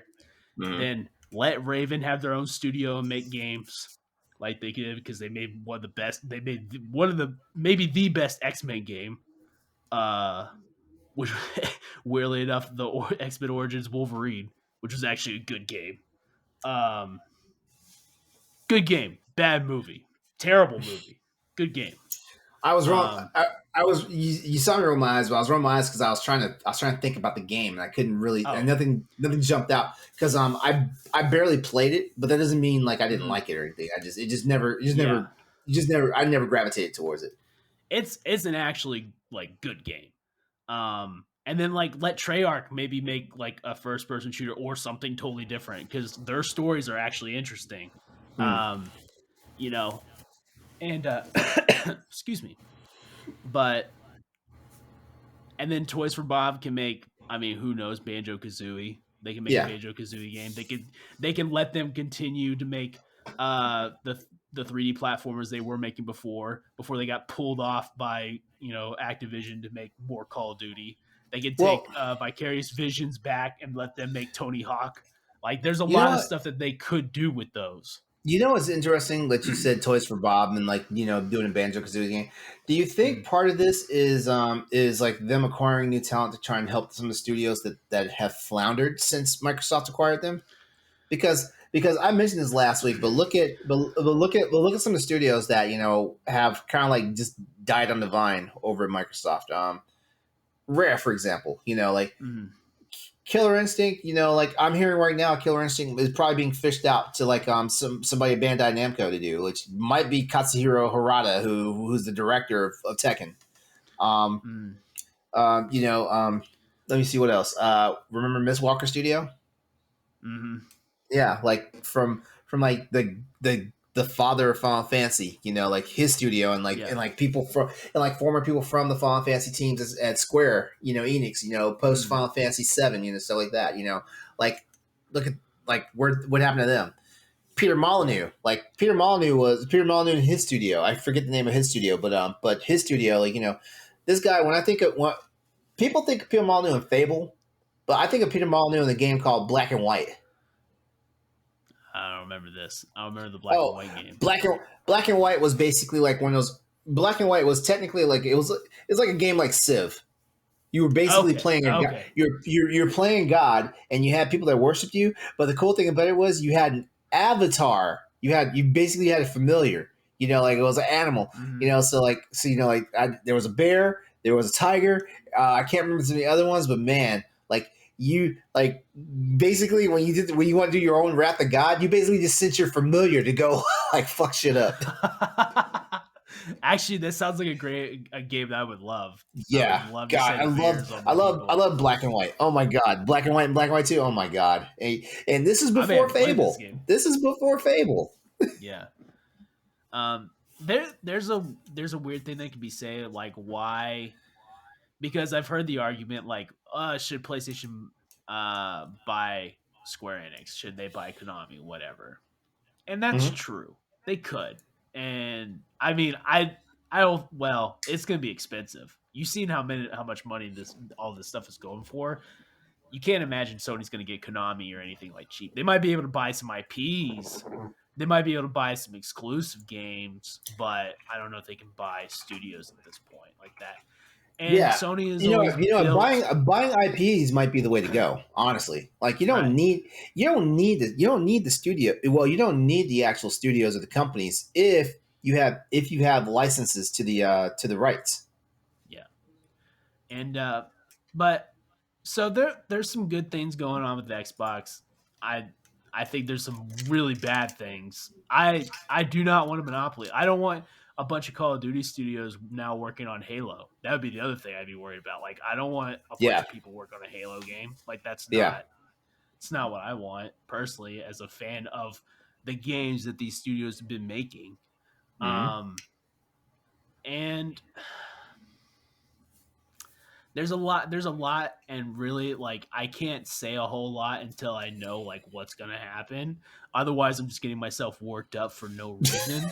But I'm going into like, what is Code Red? Like they take everything Activision and make it only for Xbox. Like, well, that makes me like your company a lot less. It makes me not want to play Xbox. You wind up becoming the enemy that basically Yeah. Activision and EA became. Yeah.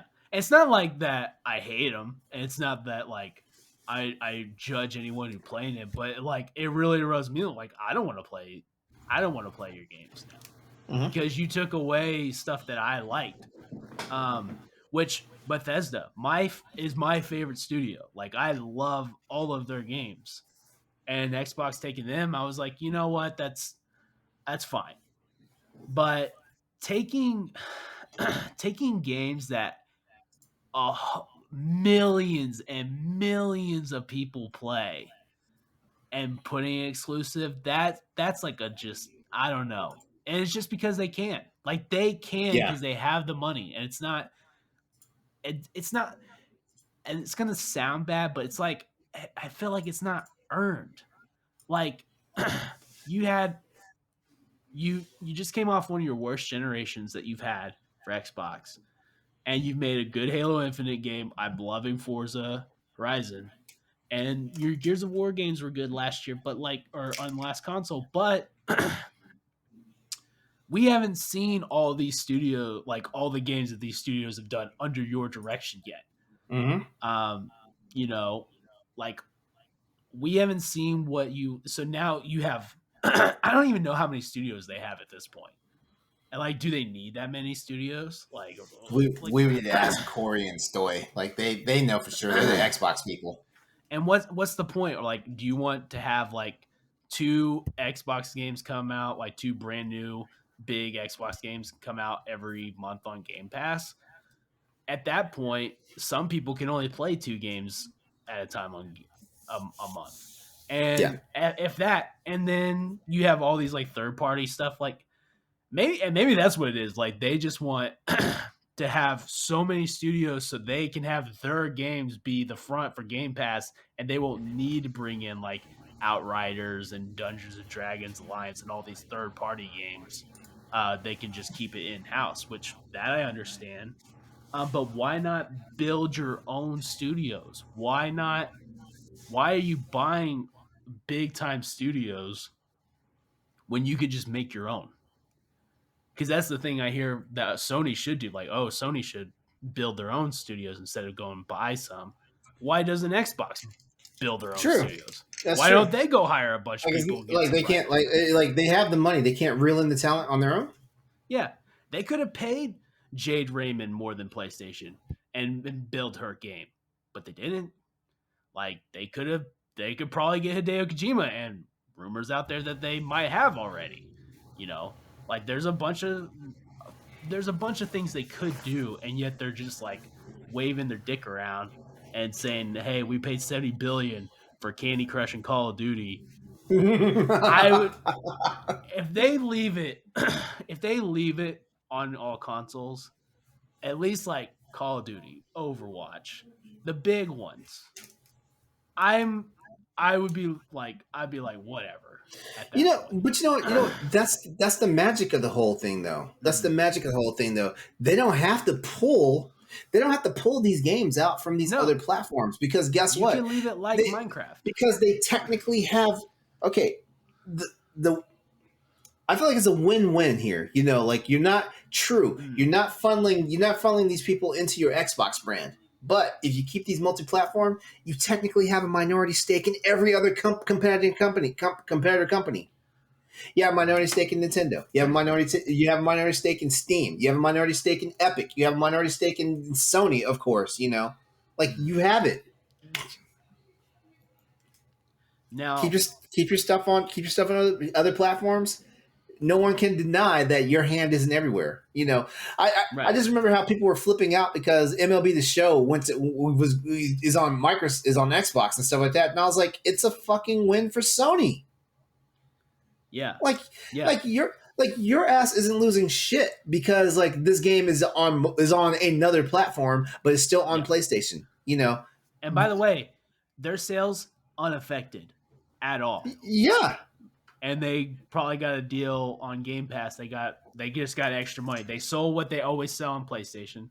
They sold the same amount, and now they got a deal. They got a deal with Microsoft, and it was really the MLB who did that.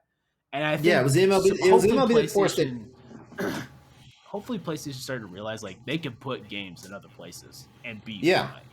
Oh yeah. You know, oh yeah. MLB, I agree, should be on Xbox because one, we don't have any other baseball game, like good baseball games. Don't try to tell me RBI baseball is good. I won't even take you seriously as a person. Okay, I've heard that argument. I'm like, shut up. Like you do not know what you're talking about. But I just like, I don't know, man. It's so much at one point, and it's like you're buying so many studios, and you've only put out 3 games that I'm Forza, Halo, and Flight Simulator. Mm-hmm. Those are the big 3. So I don't feel like you deserve to buy another big deal of studios. And I love it. You don't deserve. You don't deserve. I don't think so. And you know, I'm wrapping up, but this whole like Phil Spencer being Lord and Savior of games. No, he's not. Being the Gandhi of gaming. What? Because he took Bill Gates' daddy money and bought a bunch of studios that were sexually assaulting people that were needing it out. Bobby Kodak's like, please buy me out now. Okay, please just get me out of here so I can go get on a private jet to a private island and get away from all this toxicity that I brought upon myself. You know.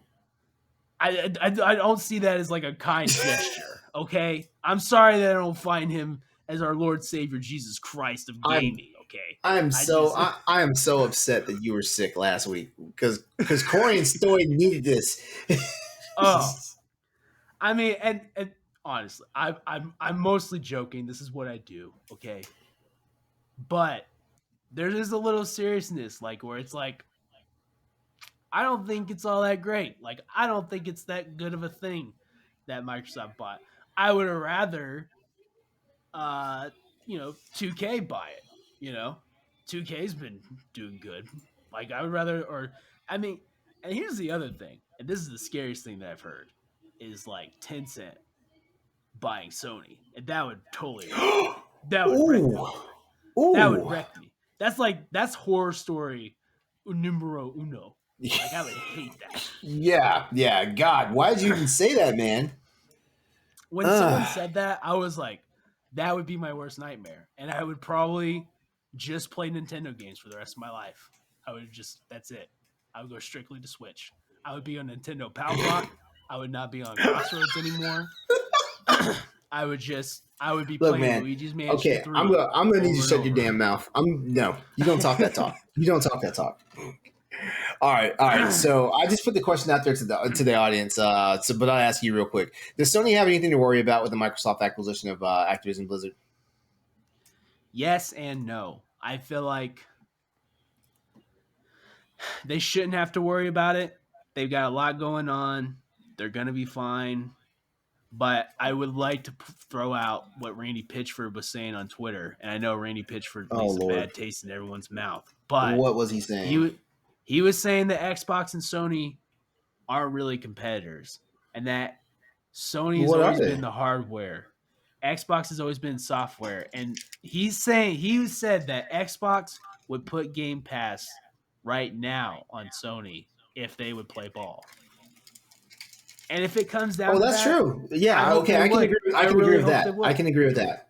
Yeah, I really hope that PlayStation would consider putting them on, letting Game Pass be on there. I understand you lose money, but at the same time, if you're telling me that I can get an Xbox Game Pass deal, and let's say I get that, and then let's say Sony has their Spartacus, whatever that is, and then you can play PS1, 2, 3, 4, 5 games all on there. I'm buying PlayStation all the way if I have all access to all that. Yeah, the only thing I'm missing is Nintendo games, which will never come to PlayStation. They'll never play ball, I'm pretty sure. But in that world, that'd be great. But I don't know if we live in that world. They're two competitors, and no matter what Randy Pitchford says, they're still competitors at the end of the day. They want to make their money. Sony doesn't care about me. They care about what I can give them, which is That's money. True. Yeah. And at the end of the day, they see all these people who give them money for Call of Duty, and Xbox just bought them, and they hold the key. They're dangling the keys, and they're like, "Hey, we could take this anytime we wanted to if this all goes through." Mm-hmm. And that, to me, should scare Sony a little bit. All right, well, that's the final word there. TED Talk. That's my TED Talk. Yeah. It's my monologue. All right. Well, there you have it. Should Sony be worried? What Activision Blizzard franchises would you like to see remain multi-platform? Because at this point, it's almost like it's a beggar's market right now. So that's what we have to look forward to. All right. Well, that's our show for the night. As always, we'd like to give a big thanks to you for tuning into Crossroads PlayStation Podcast. Of course, before we head out, we want to go ahead and throw out some plugs and some announcements. So, Austin, where can everybody find you at? You can find me at PlayStation on Twitter, Instagram, PSN.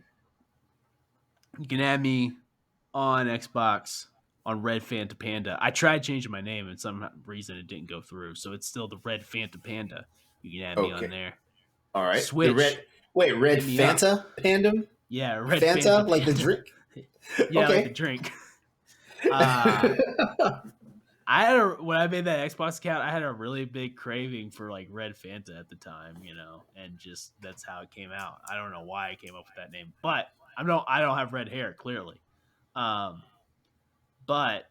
then Switch. If you follow me on Twitter, I'll link it to my account, and then I'll follow you on Switch. That's the easiest way to do it. I'm not memorizing that code. God forbid. And then if you like all the rambles that I just gave you, you can check out my new podcast. This is a shameless plug. Or shameless plug. I'm sorry, LeRon, I'm putting this on there. Do it. I have a new podcast. It's LeRon, you're welcome on anytime. Anyone's welcome on at any time. It's just me it's called Scrambled Rambles. Check it on Spotify only. Got that exclusive deal. And by that, I mean, I could just play music on it. I'm not getting paid anything, but I can play music on there. So that's why I did it. So it's just a random catch-all show. You're going to see Boss Rush people on there, and we just talk about all kinds of stuff. So give that a listen. There's 3 episodes out right now, so check that out. All right. I'll stop talking now. All right, it's all good, man. As usual, you can find me everywhere at Exodus 803, EXODUS 803. That's my social media. So Twitch and Twitter and Instagram, as well as my Twitch and YouTube channels, twitch.tv/Exodus803 and youtube.com/Exodus803. And also that's my gamer tag. Actually, that's my PSN gamer tag, because I just recently found out that my Xbox gamer tag is Exodus 0803 and not just Exodus 803. So there you go. Of course, I am one of the hosts of the Boss Rush podcast. It happens every Wednesday night on twitch.tv/Boss Rush Network, and I am also the host for Boss Rush After Dark. Which by the way, we just had our inaugural episode of that. but I'm getting ahead of myself because real quickly here. What's some new and notable stuff happening on the Boss Rush Network? Let's start off with which video game has the best love story? Our very own Mark Pereira asked that question in January 21st Boss Rush banner, which is titled "What is the best love story in a video game?" Is it Arthur and Prin Prin from Ghosts and Goblins? Because that dude's running around his underwear, killing things from the underworld. Oh yeah. I don't know if it's love, but it's definitely something. He's definitely wanting something. I mean, he's running through hell in his fucking boxer shorts. It's got to be something. All right. Also, check out the opinion piece, which is titled "Following Television: Gaming Industry is Bloated with Subscription Offerings" from our very own Stephanie Klimov, and then stop by BossRush.net to check out the inaugural episode of Boss Rush After Dark, which is the new podcast show helmed by myself and also starring Corey Deering and Stephanie Klimov, where we talk topics that aren't completely content appropriate for our other anchor shows. Episode 1 featured conversations about naughty video games, and we also take a moment to get real and talk about discrimination. And I'm talking the discrimination, the stuff that people don't want to be associated with. Yeah, that. All that and more can be found over at bossrush.net. So head there and check out more editorials and shows from our ever-growing family of creators and contributors. If you like to talk about games, media, sports, food, and much more, why not join our Discord, the Boss Rush Discord? Yeah. The Boss Rush Network Discord, I should say, where there's even a Crossroads PlayStation podcast server on the Discord just for the fans. Don't forget about our merch store. There's all sorts of stuff there to check out. Give it a look. Rip the love for Crossroads. We will love you back. And as always, you can chat with us, keep the conversation going by hitting us up on Twitter at PS_Crossroads to show more news, events, and topics while we're getting ready for the next installment of Crossroads. This has been episode 67 of Crossroads PlayStation Podcast. Come back and join us next week for another episode of Crossroads PlayStation Podcast. Real fast before he disappears, real quick shout out to Rage Bartmoss for hanging with us tonight in the chat. We love you, man, and hope to see you next week. Yeah. This has been fun. You guys have a good night. We'll see you next week.